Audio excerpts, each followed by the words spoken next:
Hello, everybody, and welcome to Reality Hacker for June 21st, 2025. This is a time machine episode. It's season 2, episode 25. I am MayorWatt, and I run ohmTown.com, and along with the Sentient AI, who's not here today, well, we talk about the news. These 5 articles, I gave them titles. We'll talk about the real titles when we get to the show.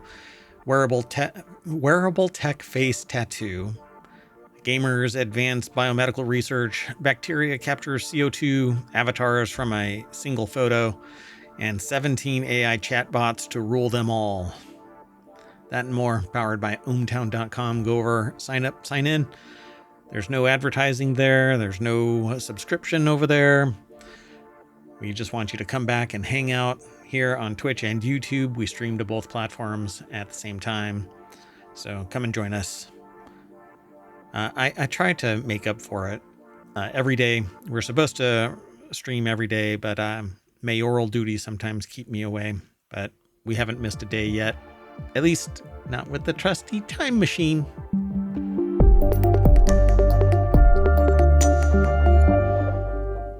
All right, everybody, let's get into it. So this is the front page of ohmTown.com. It has 6 main categories. There's a 7th one once you sign in. And then 50 channels underneath it. Each of those I want to be a show. Can't do them all, so we're at 7. This is the front page of Reality Hacker. You can go over there, and it focuses on computer graphics, AR, VR, audio manipulation, AI, basically hacking reality using technology. And if you haven't been paying attention, there's quite a bit of reality hacking taking place.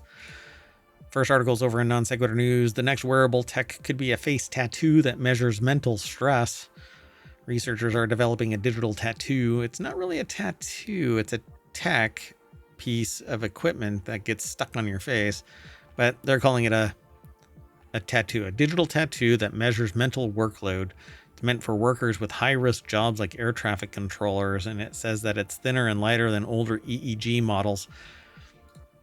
It's basically an antenna. This is the prototype. It looks as derpy as you can possibly imagine, and it's literally taped to a person's face. But it's basically an antenna that's picking up the signals that your body is giving off, specifically from your head in various locations. Lauren Edmonds over at BusinessInsider.com put the article together. EEGs are pretty clunky, very, very expensive if you want a lot of fidelity in your reading. Think thousands of dollars, and the ones that have only a few sensors are really they're not effective even as EEG novelties. But tattoos can reveal a lot about a person. One day they can even reveal a person's brain waves. That's if they can make this a conductive material, but I'm not going to tattoo my face. It's not regularly. Maybe if society changes, but I think people kind of flinch at it right now. At least that's the goal for a researcher at the University of Texas at Austin. The tattoo is not like a normal tattoo, says Nanshu Liu, a professor in the university's Department of Aerospace Engineering and Engineering Mechanics, who was speaking to Business Insider. Again, Lauren Edmonds put the article together. Liu worked alongside engineering professor Louis Sentis and others to develop an ultra-thin wireless wearable device that she compared to a temporary tattoo sticker. The non-invasive device applied to the skin with an adhesive measures brain activity and eye movement to gauge an individual's mental workload. I'm curious about where it's detecting eye movement. It might be picking up the muscles pulling your eye tendons, pulling your eye one place or another. Interesting. I'm not sure how they're actually seeing it, but technology is developing much faster than human evolution, so it's very hard to keep up with the technological demand in modern jobs. Therefore, it's very important not to overload the operator, because not only would that jeopardize the outcome of the mission, it would also harm their health. I'm sure there's nothing dystopian about this at all. I dig all of this, though. I love EEGs. I love the technology and being able to monitor things. There is a streamer, a YouTuber, I think, that's still doing this, but there was one person that was using an EEG to control games. I think that's really fascinating. I would never in a million years put an Elon Musk product in my brain, Neuralink, for instance, not in a million years. And so way too invasive, way too clunky. I'll leave it at that.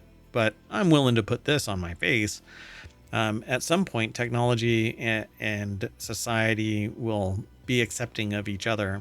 Right now, if you put this on your face, you're going to get some really bizarre looks.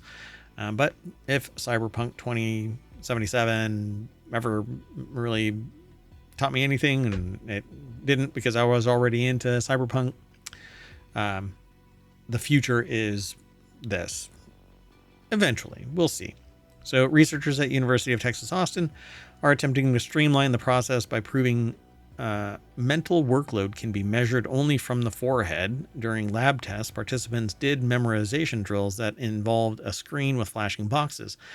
In the past, there was no way to objectively assess mental workload. The subjects have to finish the test and then a questionnaire. But in the future, we can implement some lightweight learning machine model directly on a microprocessor on the Bluetooth chip on an e-tattoo. And then, yes, the goal would one day to be able to do it in real time. So I think that this is brilliant. And a real-time EEG, not recorded, and then you have to review it or be a subject matter expert to evaluate the data.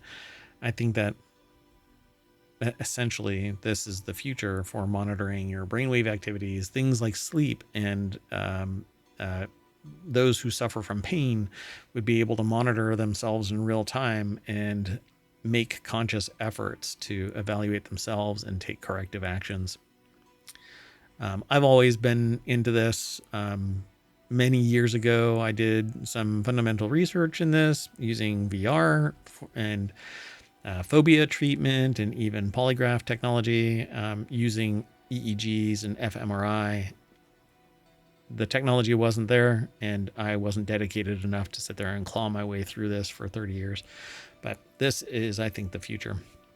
Let's keep going. The next article is over on RealityHacker. Millions of gamers advance biomedical research. 4.5 million gamers around the world have advanced medical science by helping to reconstruct microbial evolutionary histories using a mini game included inside the critically and commercially successful video game Borderlands 3. Their playing has led to a significantly refined estimate of the relationships of microbes in the human gut. The results of this collaboration will both substantially advance our knowledge of the microbiome and improve on the AI programs that will be used to carry out this work in the future. So the article is over at ScienceDaily.com. It's from McGill University. And the deck statement says, largest global citizen science project accelerates human knowledge of the microbiome. And I'm trying to, it says, by playing Borderlands Science, a mini game within the looter shooter video game of Borderlands 3, these players have helped trace the evolutionary relationship of more than 1 million different kinds of bacteria that live in the human gut, some of which play a crucial role in our health. The project was led by McGill University researchers, developed in collaboration with Gearbox Entertainment Company, an award-winning interactive entertainment company, and MMO. It says actually MMOS, online science, and it's a Swiss IT company connecting scientists to video games and supports a multitude of objectives. So not only have the gamers improved on the results produced by the existing programs used to analyze DNA sequences, but they've also helped lay the groundwork for improved AI programs that can be used in the future. Pretty neat. The idea for integrating the DNA analysis into the commercial video game with mass market appeal came from Attila Zanzer. It's SZANTNER,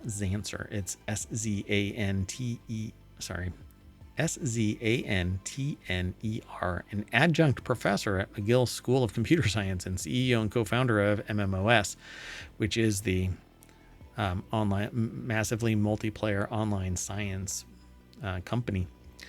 As almost half of the world population is playing with video games, it is of the utmost importance that we find new ways to extract value from them, and the brain power that we spend gaming. I think that that's amazing. A long time ago, I pitched the idea of optimizing delivery systems by including real world deliveries into a game like SimCity.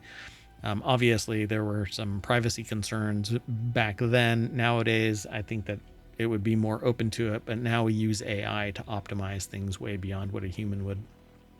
And this, eventually, there isn't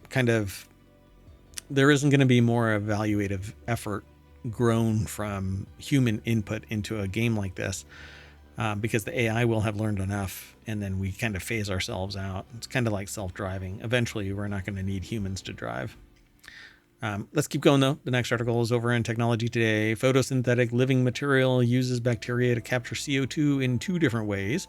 Researchers are developing a living material that actively extracts carbon dioxide from the atmosphere. Photosynthetic cyanobacteria grow inside it, forming a biomass and solid minerals, and thus binding CO2 in 2 different manners. Cyanobacteria is not necessarily something that is a positive, but I guess as long as it doesn't escape, it should be fine. Anyway, the article is by Michael Keller from ETH Zurich. It was edited by Gabby Clark and reviewed by Robert Egan. The article is over at TechExplore or techexplore.com. And it says here, an interdisciplinary research team led by Tibbet has now turned this vision of basically the ability to bind CO2 from the air by means of photosynthesis into reality. It has stably incorporated photosynthetic bacteria known as cyanobacteria into a printable gel. Wow. And developed a material that is alive, grows, and actively removes carbon from the air. Hold on a second.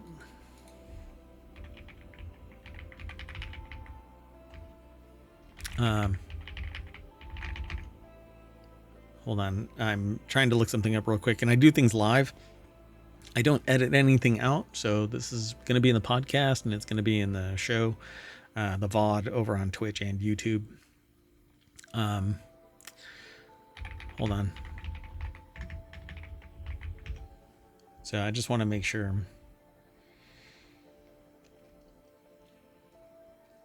Okay. Yeah.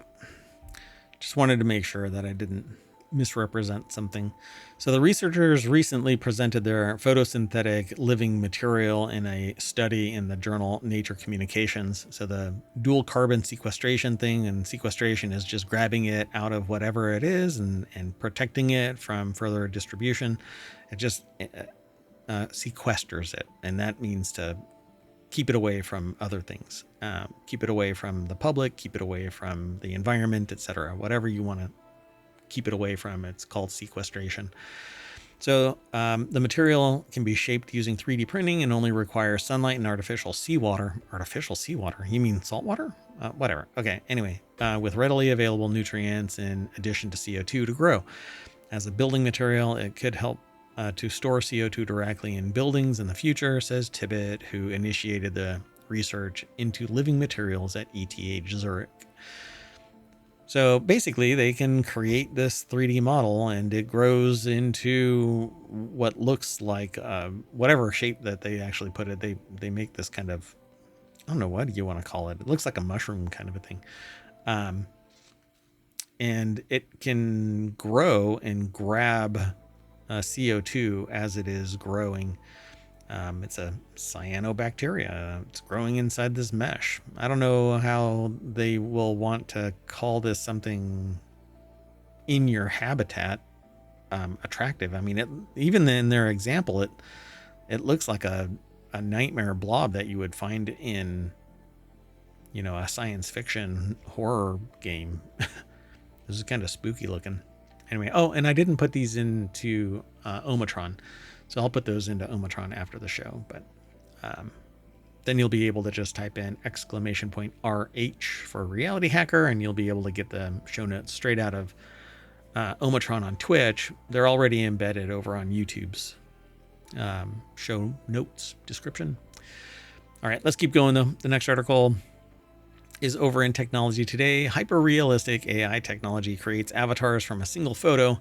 Electronics and Telecommunications Research Institute, or ETRI, have developed a hyper-realistic AI technology that can create an avatar that speaks naturally like a real person using only a single portrait photo. This is going to be dangerous. Gabby Clark reviewed it, or edited it, and Robert Egan reviewed it, but it's from the National Research Council of Science and Technology. It's over at techexplore.com.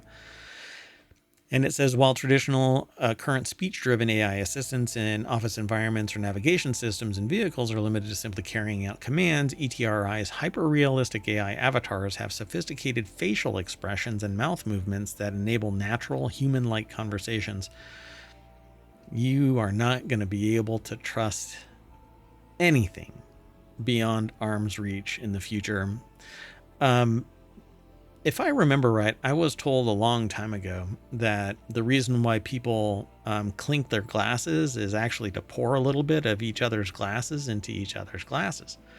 And that is to show that there isn't any contaminant. Now, I've never really looked into that as if the level of truthfulness of that statement, but it stands to reason, and particularly in this day and age, man, you better trust but verify the hell out of everything, because there have been people that have gone ahead and transferred millions of dollars because they were manipulated by an AI, not AI, but a deep fake of their boss or somebody they perceive to be their boss in their institution.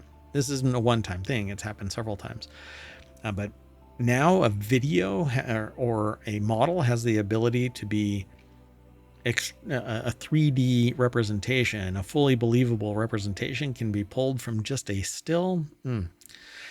So ETRI explained that the technology has demonstrated superior performance in terms of synthetic visual quality and lip synchronization accuracy as presented at major international conferences such as CVPR and AAAI, which is not what I thought that was. But anyway, in addition to autonomous vehicles, this technology can be utilized in various industries such as kiosks, bank counters, news presentations. It can, once it's created, unless it is, well, no, once it's created, you're not the only one that's created this. Just nobody is the single creator of intellectual property. Just look around. It's because you can see it everywhere, because people built pyramids in more than one place, and it wasn't just a single source of knowledge. People figured out how to build these in various places. It isn't in a silo and then just kept there. The stuff leaks out. So there is a mad scientist that has an identical thing. They just don't know about it yet, or people don't know about it yet. So ETRI's Mobility User Experience Research section is currently focused on human-machine interaction, or HMI, technologies, and is also developing AI-based driver interface technologies that analyze driver and pedestrian emotions, fatigue, concentration, etc., basically the psychographic of a person, and then can replicate it. So the director said that as mobility technology becomes more advanced, the elderly and socially disadvantaged may be marginalized. We hope that this AI avatar technology will demonstrate or will contribute to improving digital literacy and make smart mobility services more accessible to all. It's such a weird conglomeration of ideological bents here for the elderly and socially disadvantaged. But it's going to make smart mobility services more accessible to all. But yeah, I don't know. This is definitely going to be adopted by people way outside that segment. Okay, well, our last article for today is over on the Mobile channel. Who needs a human government when you have 17 AI chatbots? Welcome to Sensei Island. The article is from Vice and starts out with, their first thought was that this was as close as anybody will come to living in the Civilization video game series in real life, so to speak. An island in the Philippines bought by an AI chatbot company, Sensei, has created a council of 17 AI models built on famed historical leaders to serve as the island's government. The problem is that framing something on historical leaders doesn't actually have the real meaning behind it. I mean, it's not a real thing. You don't have the motivations. You don't have the either sociopathy or the compassion and understanding of that person. You just have some enumeration, a number, a weight embedded in the statistics of that AI. It isn't a human, so it doesn't have the machinations of a human. But Matt Janser put this article together. It says, aside from President Marcus Aurelius, there are 16 other government figures, and yes, they're all AI models modeled after other dead famous people. And it's their interpretation of evidence of their actions, but not the reality of why they did it. Because the motivations why somebody does something is entirely unto themselves, and they can enumerate it in some way. They could state it publicly, but that may not be the reality of why somebody did something. Behind the scenes, they could have been threatened. Behind the scenes, they could have seen some opportunity. Behind the scenes, they could have said, well, I'm going to say this and do this so that I can benefit that person because they are going to benefit me in the future. There's all kinds of manipulations and machinations, political and psychological, and just the gamut of rationale as to why somebody makes a decision. I think that this is absurd. AI should never be in charge of humans. Never, ever, ever. It says, we are self-declared micronation conducting a diplomatic outreach program while respecting international law and environmental treaties, according to Sensei, putting the AI in island. There's not a whole hell of a lot of information online about Sensei Island, which is located in the western Palawan province of the Philippines. It's a tiny raindrop of an island, 3.4 square kilometers of beach, rainforest, and coral lagoons. If that's it right there. All right. So I don't understand how they're actually doing anything. I mean, okay, well, anyway.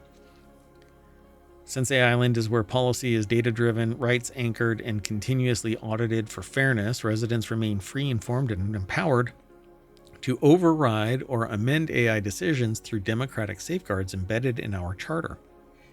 I'd love to read all of this. I'm going to have to check it all out afterwards. You can check out the entire list of all 17 AI serving on Sensei Island's governing council. Marcus Aurelius may have been wise as a Roman emperor, but he was still the head of an imperial power who was the head of a state that made war crimes a well-worn part of its repertoire in maintaining power. And they say Winston Churchill may have been an inspiring wartime leader and orator in defense of democracy, but he had a hand in a massively deadly Bengal famine of 1943. And that says, oh yeah, and he was pretty racist. So there's no way that you can actually incorporate this in a statistically meaningful way. The statistics represent the hetero or homogeneity of a population.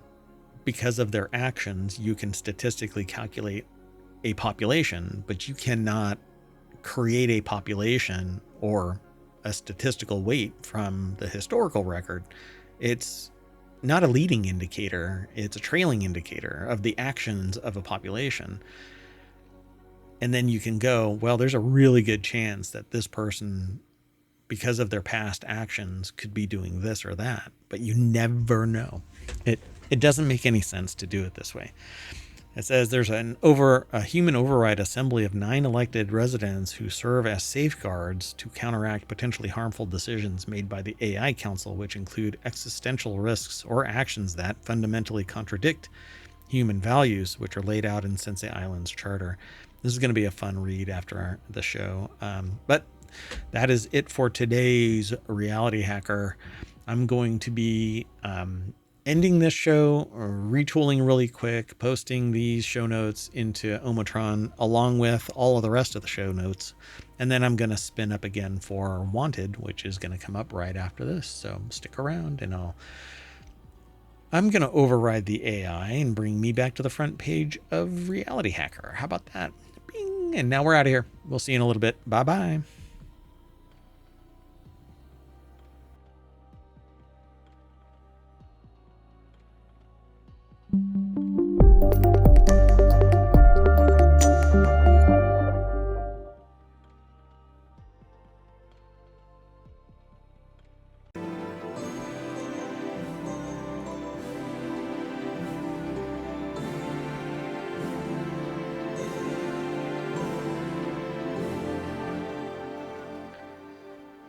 Hello, everybody, and welcome to Wanted for June 21st, 2025. It's Season 2, Episode 25. This is a Time Machine episode. And if you want today's show notes, you know what? I'm going to do it for you. The first one is free. ! Want. And ohmTown will spit the articles out in the order that we are going to, maybe? I don't know. Is it? Anyway. I'm MayorWatt and I run ohmTown.com. I'm not in control of ohmTown at the moment, it seems. I'll have to wake them up. And today we're going to talk about a split keyboard with a hefty price, Meta and Oakley, quite the pair. Foldable tiny homes, Anker noise canceling earbuds, and an electric cargo bike reviewed. That and maybe more as we sidetrack stuff from time to time.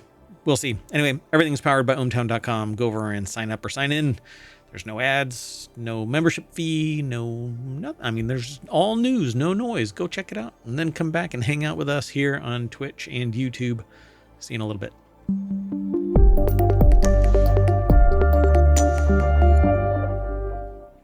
I have no idea why ohmTown is not talking to me. So hold on. I am going to smack ohmTown on the side of its box and hopefully wake it up, because ! Want is supposed to make it work. It's supposed to make it go. Anyway, that said, this is the front page of ohmTown for June 21st, but that is the front page of Wanted. And we're going to get a whole new logo done and go from there. But anyway, go over and check it all out. There are 50 channels. Actually, there's more than 50 channels. There's we're going to be bringing 55 online as time permits, but we're moving beyond the 50. That was an arbitrary kind of fence line for me, but I use it every day for my information overload. Now you can too. The first article is over in Smack Talk. It says Digma Raise to review a split keyboard with a hefty price. It's a wireless split mechanical keyboard that offers a lot, but possibly too much of a premium price. I don't know if that is actually going to be true. You know what? I did not load them up, so we're going to do it just how everybody else will do it. Oh, no. No. Is this really how they designed this? This is not a pretty design. All right. Well, anyway, see, I am into mechanical keyboards. There, I'll even... Oh, and hold on, I'll show you one. See, so here's one. This is actually from Red Dragon. A pretty cool mechanical keyboard. I prefer split keyboards. They're more ergonomic for you and just overall better. They...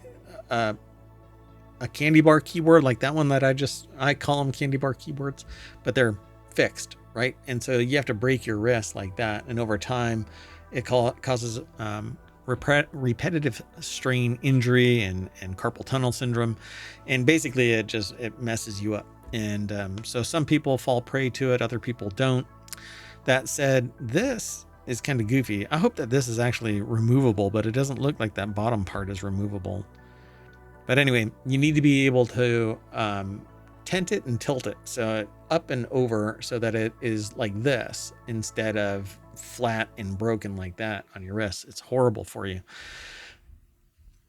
But a price tag for this, particularly if it's a metal keyboard with mechanical switches, high quality keys, keycaps, wireless and true wireless, you're looking at about $300. The lowest that I have found is $275 for a quality mechanical split keyboard. Like high quality metal.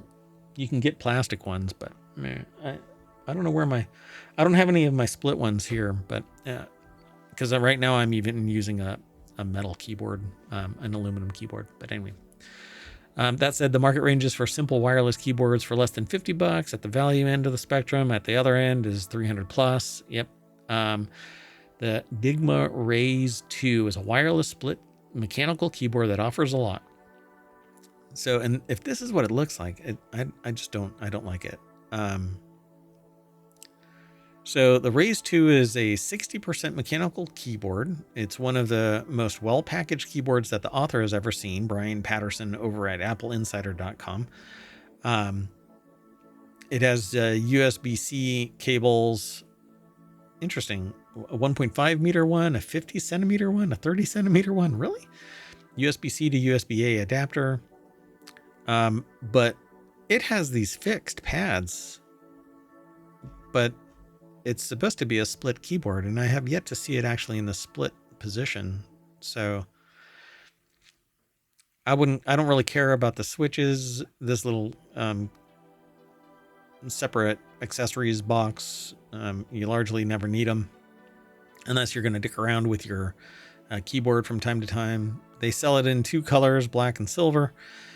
I would go to Canon Keys and look at what they've got to offer. Digma will also sell you a variety of extra switches for the Raise 2 as well from its store. It starts with Gateron G Pro 2 switches, yellow switches, Kale Silent brown switches, or Kale Box Clicky white switches. Yeah, I don't know. So you can split. It says that it can split, but I have yet to see this picture split. Yeah, okay. So this is like a really horrible, having all of this dead weight here. Not everybody wants this attached to their keyboard. Why they would do this? This is what's increasing that cost. This could be, a $175 keyboard if not for all of this extra dead weight. If this is all metal attached to it, they said what they discovered during their days with the Raise 2 is that it's excellent mechanical keyboard with a built-in slider for the level of frustration and adjustment period you want to experience. It needs to be, first off, it shouldn't be staggered. We're following this old idea of keyboard layout, key layout in particular, because things were staggered the way that they were so that they were pressing down on levers on mechanical typewriters. And so the arms would have to be in a position so that they couldn't jam up. I always found a way to jam up a typewriter, but we've moved away from that, and our fingers don't need to stretch over. They can go straight up and down. Your finger goes like that. Fine motor skills allow us to go left and right a little bit, but we need to just go like that. That's what's faster. That's what's more efficient. So these could just be straight, linear, not the staggered keyboard that we're all used to and have grown up with over the years. It has built-in tenting and tilting. It really shouldn't be like that. You really, it has different levels too. This is adding to the cost. People typically don't adjust it over and over again, and so you can buy feet to tent and tilt, and then everything is locked in, but all of this is dead weight. This actually would not need to be tented and tilted along with the keyboard. But all right. The Digma 2 though, Raise 2, it says it's a good mechanical keyboard, but the optional wireless connectivity raises a big problem with the keyboard. It bumps it up to $369. And if you want the built-in tenting, it's another $80. That is ridiculous. Absolutely ridiculous. Anyway, I really wish, I actually sent an email to Red Dragon saying, look, the quality of your keyboards is pretty good, you need to create a metal, because that's what that is. It's a metal keyboard. The one that I've got is a metal keyboard with that's true wireless and split. And I don't know why we don't do it. I just don't understand. But anyway, I've spent a lot of time on this. And I didn't really intend to, but I'm pretty passionate about mechanical keyboards and other people's health because I grew up with the standard mechanical keyboard. I actually learned to type on a conventional typewriter too. But nowadays we should be embracing the evolution of this technology and getting split keyboards, wireless, true wireless, so that there isn't anything connecting the keyboards and you can put them wherever they are comfortable with you, and then tent them and tilt them so that your hands are more in a natural position. I even have this mouse, the new, hold on, let me unplug it. So it's the new Razer Pro Click Vertical. So you hold it like that, because if you're moving your mouse around a lot, instead of you having your hand broken like that, resting on the mouse and sliding it around, it's more ergonomic for you to have your hand like that and you slide it. And it's actually resting on a little shelf, so you're not rubbing your hand up against the desk or anything like that. It's just better for you. Hey, live and learn. And so I try and promote people to switch to split keyboards, even though right now I'm kind of hypocritical because I've got a candy bar keyboard in front of me. Because split keyboards of this quality are actually pretty expensive, somewhere around that $275 mark. For the latest ones from Canon Keys, if you go over to canonkeys.com. Anyway, let's keep on going. The next article is over on the Wanted channel, and just full disclosure, I totally want a split metal keyboard. All right, let's keep going though. The next article is over on the Wanted channel. Meta partners with Oakley for its next pair of smart glasses. The parent company of Instagram and Facebook has previously collaborated with Ray-Ban to bring its smart glasses vision to fruition. When you click the link, it'll take you over to, well, it's supposed to take you over. I don't know what's going on with them. Yeah, it took a little while for them to actually load up. Tyler Graham put this article together over at cnet.com, and these are the new Meta's next pair of smart glasses. Might be the perfect summer shades. And again, full disclosure, I want the evolution of smart glasses, AR glasses in particular. I have these from X-Real. These are the One Pros. And I haven't set them up to work with my desktop, but they work seamlessly on my iPad and my iPhone. I haven't set them up on my Android devices, but that will be the next thing. I connect a Bluetooth keyboard and the Razer Vertical, the Pro Click. I have to be careful because it's attached to a device right now, but I attach the Bluetooth to it, and I can type on a 200-inch screen at 4 feet away. Pretty damn cool for me. Watch movies and great sound. It's just an awesome little device. I'm eventually going to try and get rid of my monitors. I've got quite a few because I do a bunch of stuff all at once, but AR glasses without a computer, that's what I really want. Those they're expensive and they're not everywhere. And I don't want anything from Meta, but I do want AR glasses, true AR glasses. And so it says here, recent rumors have indicated that Meta's expensive next model will be a sportier audience, or for a sportier audience. These smart glasses are supposedly designed for athletes first and foremost, although they have a bevy of pre-installed apps for you to toy around with.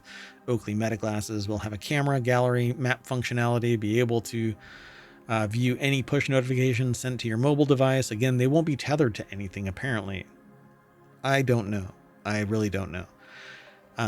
but you can view the discussion, I guess.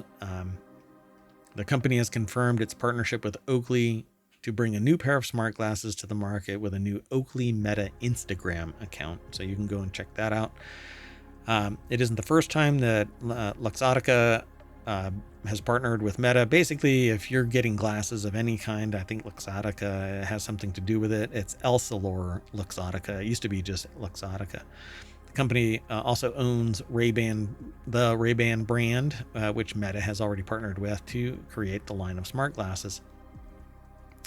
The best part of Meta Ray-Bans, they say, is the great audio quality for phone calls, their off-the-ear sound design, whatever that means. Their off-ear sound design. You don't have any, like even the X-Real 1 Pros, X-Real 1s are off-ear, but anyway. How they can be in the right direction for innovation for a sportier pair of smart glasses. What they need to be is smaller. These AR glasses are just bulky. The X-Real 1 Pros actually don't have a camera built into them like these do. It is an add-on for $100, and it sits right between your eyes, right above the bridge of your nose, and adds 6 degrees of freedom for your AR spatial computing capabilities, which I am waiting for the camera. Anyway, pretty neat. I do want more and more of this to hit the market. Unfortunately, the way that the industry seems to be looking is that there aren't that much in terms of options, hype. X-Real is where I'm going, but that's largely because of I don't really like Meta. Anyway, let's keep on going. This next article is over in Non Sequitur News. These foldable tiny homes start at $50,000. It says $49,000 and can be assembled in less than 8 hours. I am all for this. I love the idea of these little pop-up homes. I actually want one. It's a additional dwelling unit. You can, or accessory dwelling unit. You can actually plop these in a backyard and rent them out. I actually want to do this at the mayoral mansion as an external office, separate from the mayoral mansion and the estate lands. So I think that it would be really cool. So let's take a look inside this. Just like everything, once you go to ohmTown and you find an article you like, you click on that title and it'll take you to here. Then from here, you click on visit the source. And I'm jumping into these without knowing, because I did not stack these and have the pages already open. So I've never even looked at this. But this looks amazing for a foldable tiny home for $50,000. Obviously, it's not going to have multiple rooms. It's not going to have multiple bathrooms. It's not going to have floor-to-ceiling windows. It's not going to have all of the accoutrement of a big house, which is now the standard price of a home in the United States is somewhere around $500,000. I think that's what it is. Hold on, let me make sure, because it's changed over the years. So let's see.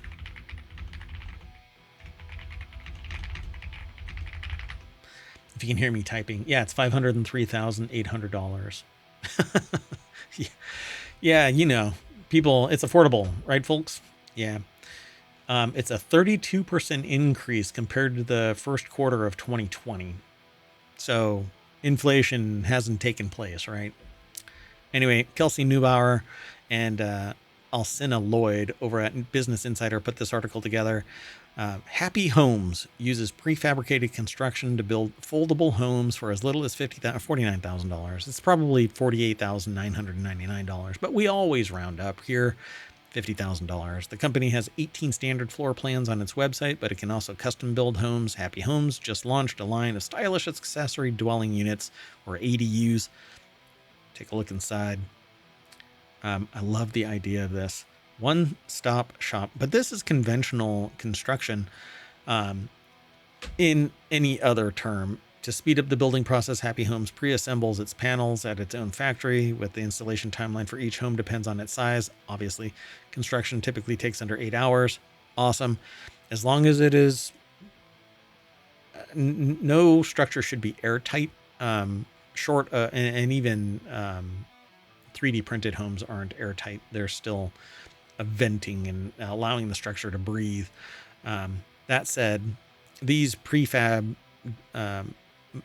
items are still framed the same way. There's support struts and woods bolted on, and then it's sealed with some like Tyvek or something.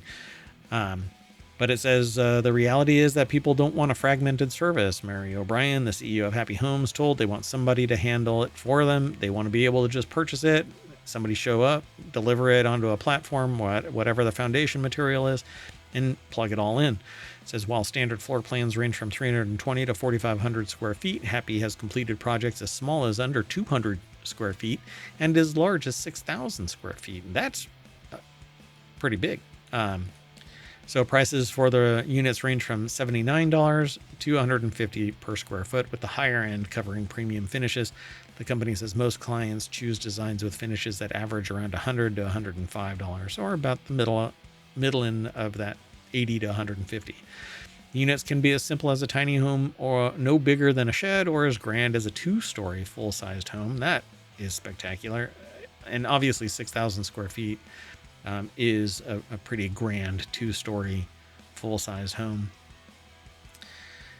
It says that they're focused on government rapid housing and that they've been building prefab houses for people in the Caribbean after Hurricane Irma since last year, and in other places. So here's how Happy Homes folding technology works. Basically shows up in a container, and they unfold the ceiling, drop the floor, slide out the walls, stand up that one final wall, and I love this stuff. It's basically a container, a house in a box. Pretty amazing. I love the idea of this. The only problem that I have with this is that it is largely the same type of timber construction, although it's metal framing. It still has wood paneling. There's other siding attached to it. It's still susceptible to torsion, so wind can actually disrupt its stability. It can still be pulled off its foundation. I think 3D printed cement homes are much more durable in all manner, and you can customize them to your heart's content. You just have to be a little bit more deliberate in your construction. Obviously, it's a big, massive weight. But when the wind comes and tears the roof off, the walls don't fall over of a 3D printed house. But I want one of these in the meantime to be an office away from the mayoral mansion. That would be great. Or a storefront somewhere plopped on a plot of land. They've talked about various events that have taken place in various countries. But for the most part here, I just wanted to talk about the idea of a pop-up home for a relatively inexpensive cost. All you have to do is go to Happy, H-A-P-I, Happy Homes. You can follow the link through ohmTown and go check it all out. I think it's pretty amazing tech. Let's keep going. The next article is over in Wanted, rated 5 stars by 5,000 reviews. These Anker noise canceling earbuds are now just $28, but this is a weekly show, so I can't guarantee that the price has remained the same. It says they're 10 times cheaper than the AirPods Pro 2s, but that's subjective as to what brand loyalty kind of dictates and what people find as being the quality that they want, or the ease of connectivity. Who knows? Apple devices connect seamlessly to Apple devices, and so there's always some quirkiness with some other parties' equipment. Gizmodo Deals is what this article is written by. It's over at gizmodo.com. Again, if you follow the link, I can't guarantee you that the price is the same, but I wanted to talk about these because it says there are occasions when it just isn't worth $200 to $300 for premium earbuds like the AirPods Pro. Anker is a brand that's specializing in making affordable and reliable electronic accessories from chargers to earbuds, and their Soundcore brand is one that delivers quality audio products with consistently high reviews. And I agree. I've got several Soundcore products. And Other than one hinge breaking, the plastic pin that held it in place, everything has been working knock, knock, knock, without a hitch. The normal price for these is only $50, but you can get them at Amazon. I don't know how much they really are. I haven't looked. But yeah, for the life of me, you can't go wrong with Soundcore products, at least in my opinion. I definitely want some. I may end up getting these, but I'm actually waiting for ones that I can wear when I'm like laying down. Because normally these are really bulky and big, and it doesn't quite work out all that well. It causes pain in a person's ear. At any rate, one of the most innovative and creative aspects of the Bluetooth Soundcore P30i is that it's got a 2-in-1 charging case and phone stand, and that it gives 10 hours of playback from one charge, 6 hours with ANC, the active noise cancellation, and 45 hours total with the charging case, 25 hours with the noise cancellation. So 2 hours of listening comes with a 10-minute quick charge, just what you need on those busy days when you're in a hurry to make a dash for it before you head out. Just put it in the case and you get, and then when you're traveling, by the time you get to your destination, you'll be able to plop these in and go. I think this is brilliant. And so I want these. And our final article is over in RealityHacker, Turn GSD S10 Electric Cargo Bike Review. The best little electric cargo bike in town, I suppose. So when you click the link, it'll take you over to Wired. This is what it looks like. I am always interested in these little electric bikes of various types. This one is a cargo bike, so it's got a big stand on the back where you can put materials.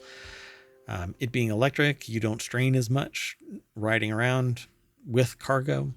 I'm not sure what the range is on this thing, but it says in true Pacific Northwestern summer fashion, they've been riding around the electric cubic foot of wood and soil in the panniers of the test Turn GSD S10. This is the most popular electric cargo bike in their neighborhood, and they personally contributed to its popularity. Who this is, I don't know. Adrian So over at wired.com put this article together. It says it's the smallest electric cargo bike that's back, and it's safer than ever. Every day they see parents carting their kids around in Turn Storm boxes, which I'm not sure if there's like a thing that they attach on the back. It says Turn. Is known for wonderfully compact bikes that take up very little space and are easy to ride and store, but carry a ridiculous amount of stuff. They're the perfect parent city bike. As always, the bike has several price points with slightly varying components. The P10 has a Shimano Dior 1x10 transmission with an earlier Bosch e-bike system and starts at $5,000. The next tier is $6,000. The next tier is $6,700. Has ABS brakes. It's the first bike that they've tested that has it. That's quite the lift though for an e-bike. But maybe that is within the space. I do want one. The thing that I'm looking for right now is this little suitcase bike. That I see at various events that I go to. But I love the idea of this. And it just makes it easier wear and tear on your body. You can go up hills with this thing, but it's just a little too much. You know, $7,000 for the best of the best in this. But you can carry a ton of stuff. You can bolt on cargo bins in the back. I don't know. I like the idea of it. They say they have a storm box which protects their kids while riding in the rain. You can also put a sun shield on to protect your kids from the sun, or an integrated tow bar so that you can easily add a trailer. Things,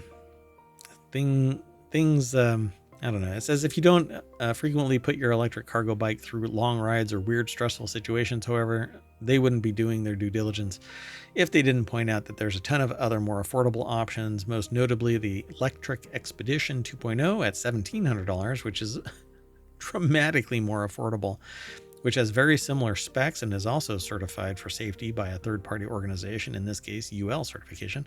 Still, as a dedicated cyclist, they love the Turn GSD. I don't know.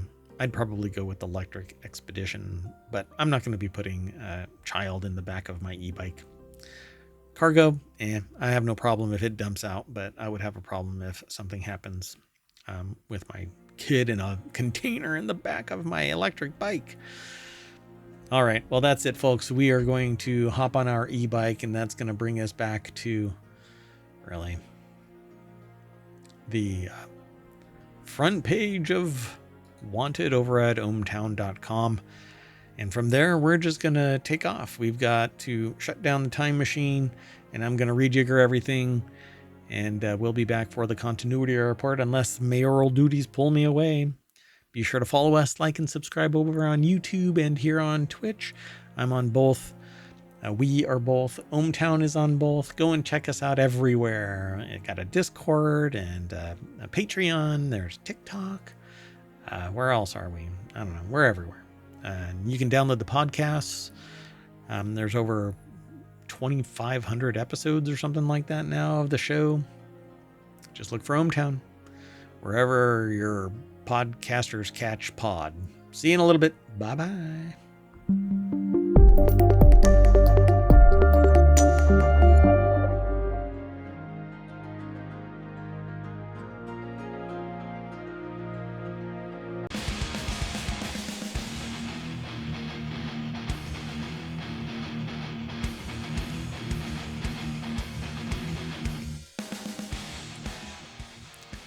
Hello, everybody, and welcome to Non Sequitur News for June 21st, 2025. It's Season 2, Episode 25. I'm in the time machine again for another episode. If you want today's show notes, you can hit !TCR, and ohmTown will spit them out into the channel over on Twitch. Everything is already embedded in the description over on YouTube. That said, we're going to be talking about 28 years later, has already been filmed and on the iPhone. Spaceballs 2, Marvel at a fourth 2028 movie, Nautilus, an undersea sci-fi adventure, and The Remarried Empress live action. The numbers on this are astounding, but we'll take a look. On the other side of this is ohmTown.com, but inside that is the continuity report. That's the name of the show. That's where a lot of our content gets aggregated into. And we're going to be talking about 5 articles. So see you on the other side of this.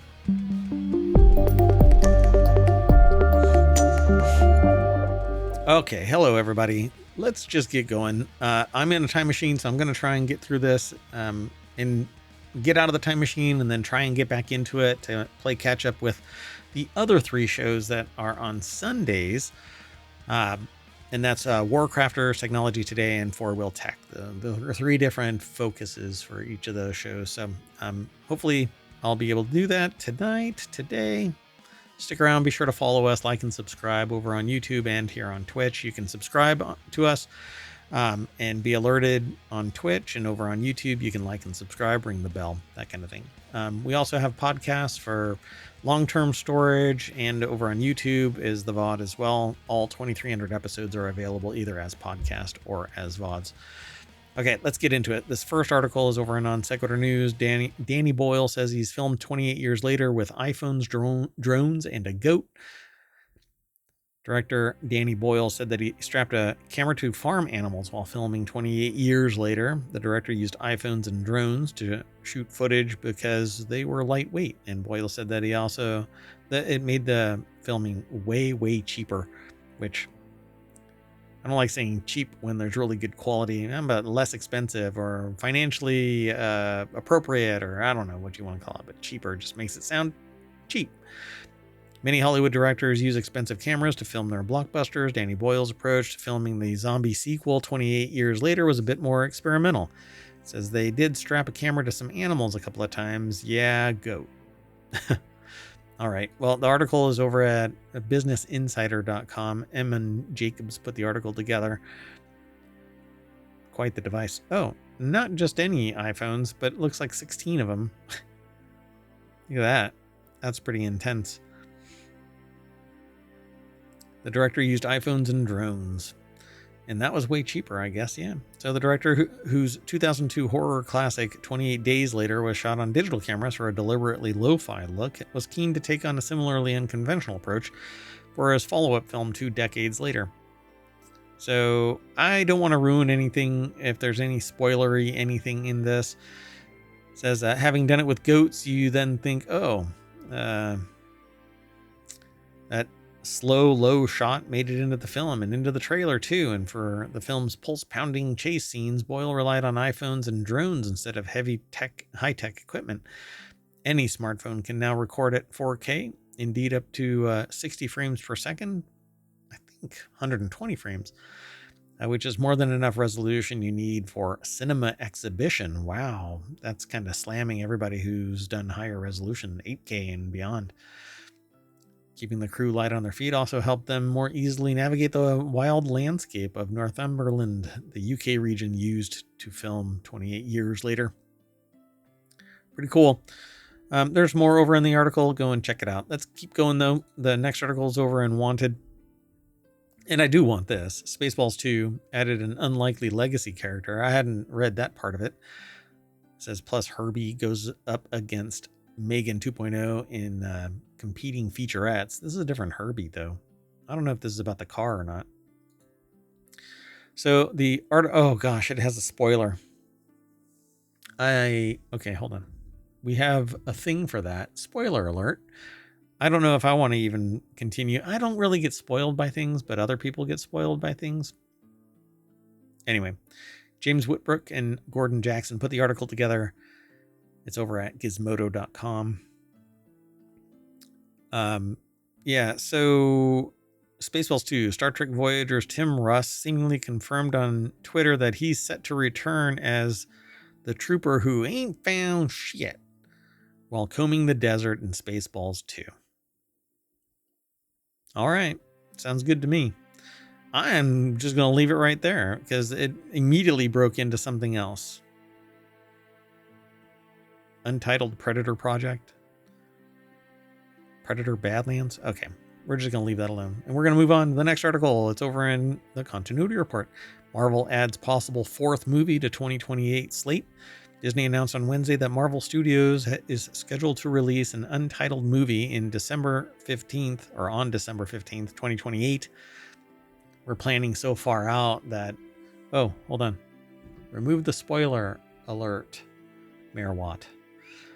Anyway, it would be the 4th feature from the Division set for that calendar year, with previously announced films scheduled to release in February, May, and November. Should all films hold on to that date, that's quite a bevy of films being delivered. Adam B. Very over at Variety.com put the article together. It would be an unexpected move for the studio given Disney CEO Bob Iger's recent public admission that Marvel lost a little focus by making too much. Now maybe they pulled back too far post-COVID, I guess, and they're kind of trying to play catch-up now. It says it's quite unclear, however, whether Marvel will actually release 4 films in 2028. Disney has a history of holding on to release dates for feature projects well past when those films could realistically make those dates.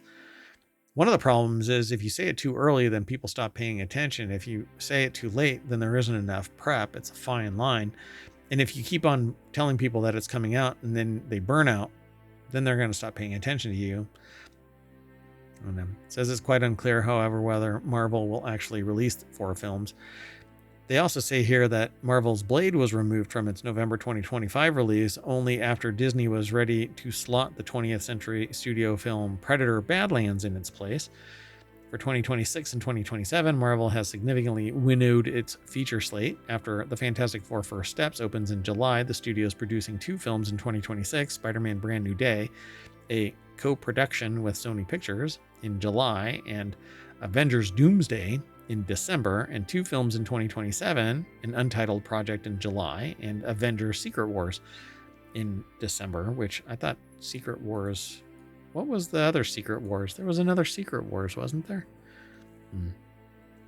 Oh, it's meant to be the finale of the multiverse saga, after which Marvel is expected to pivot to a saga centered around characters inherited in Disney's 2019 acquisition regarding Thunderbolts. Director has been tapped to helm the MCU's first mutant movie, although many actors from Fox's X-Men movies in the 2000s, including Ian McKellen and Patrick Stewart, will appear in Doomsday. Really?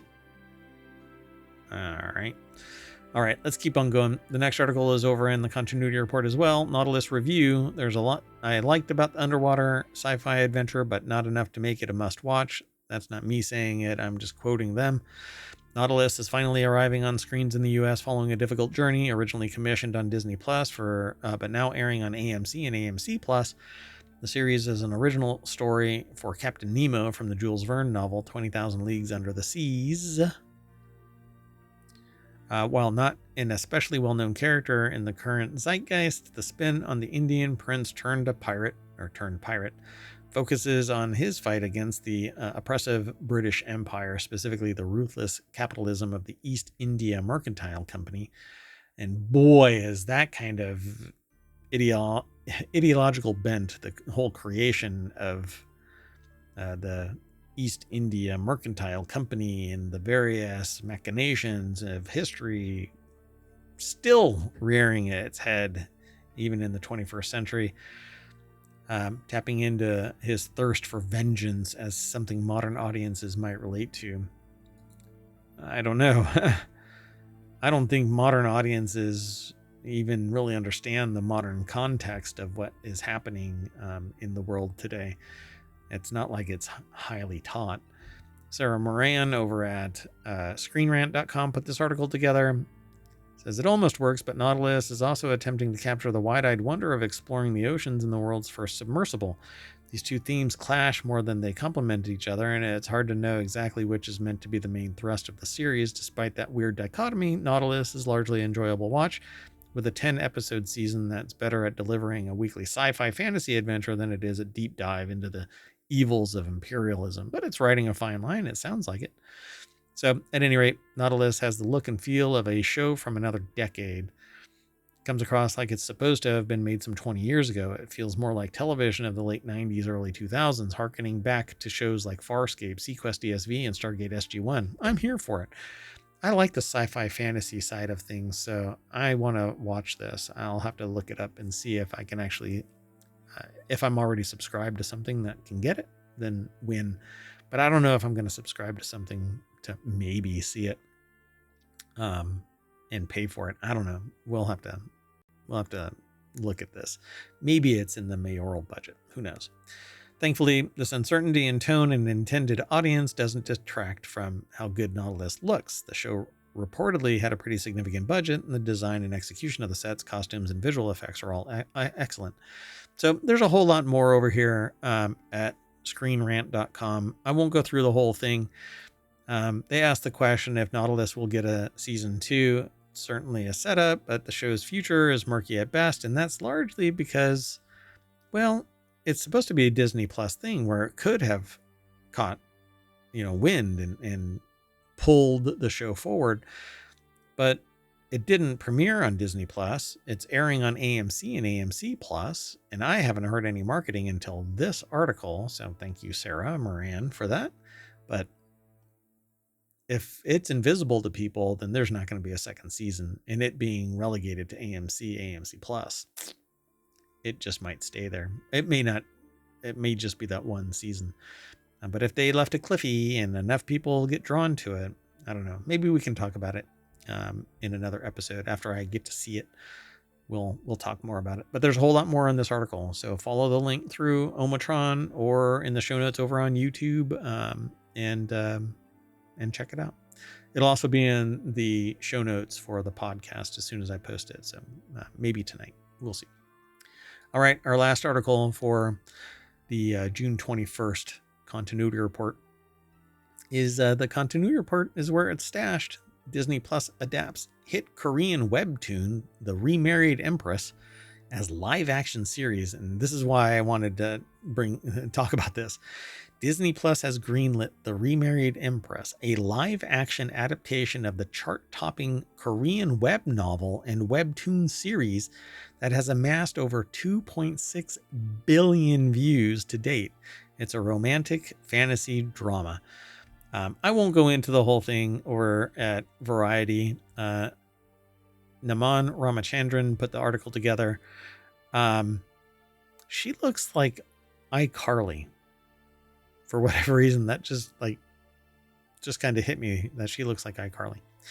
Anyway, a chart-topping Korean web novel and webtoon series that has amassed over 2.6 billion views to date. I'm really curious about this.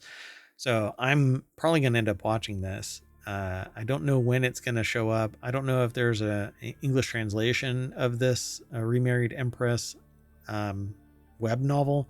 Obviously, well, not obviously. No one would know that I don't know Korean. But, I am really interested in stuff that draws that much attention. That many views is pretty spectacular. So it's based on a popular webtoon of the same name. It follows a story of Navier, a perfect empress whose world is turned upside down when her husband returns home with a mistress and demands a divorce. Rather than accept defeat, Navier agrees to the divorce but counters by asking to marry a rival prince of the Western Kingdom, setting off a tale of political intrigue, romance, and a fight to reclaim stolen power. Wow. Dun, dun, dun. Soap opera. Well, anyway, pretty fascinating. There's more over at Variety and this article about Disney adapting a hit Korean webtoon, The Remarried Empress, as a live action series. Good on them. So hopefully it converts. Anyway, that's it for me. We are going to adapt ourselves to the front page of the continuity report over at ohmTown.com. Go over and sign up, sign in, become a citizen of ohmTown. And what that affords you is there's another icon right here that will appear and give you some more options. But other than that, there's no advertising, no subscription, no nothing. You can follow us here on Twitch and here on YouTube. Join us every time we go live.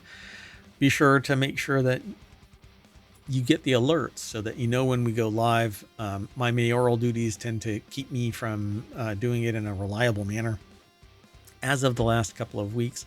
But I'm going to try and get back into it starting Sunday. And I'm doing time machine episodes until I can catch up. So I'm trying to make it work, folks. Mayoral duties. Sometimes I just get overwhelmed sometimes. It can't be everywhere. If you want to do one of these shows, we have 50 channels. If you want to host or co-host, get in touch. Send me an email, mayor@ohmTown. Tell me what show you want to host or co-host, and we'll talk. We'll work together and make it happen. Anyway, that's it for now. We'll see you in a little bit. Bye-bye, everybody.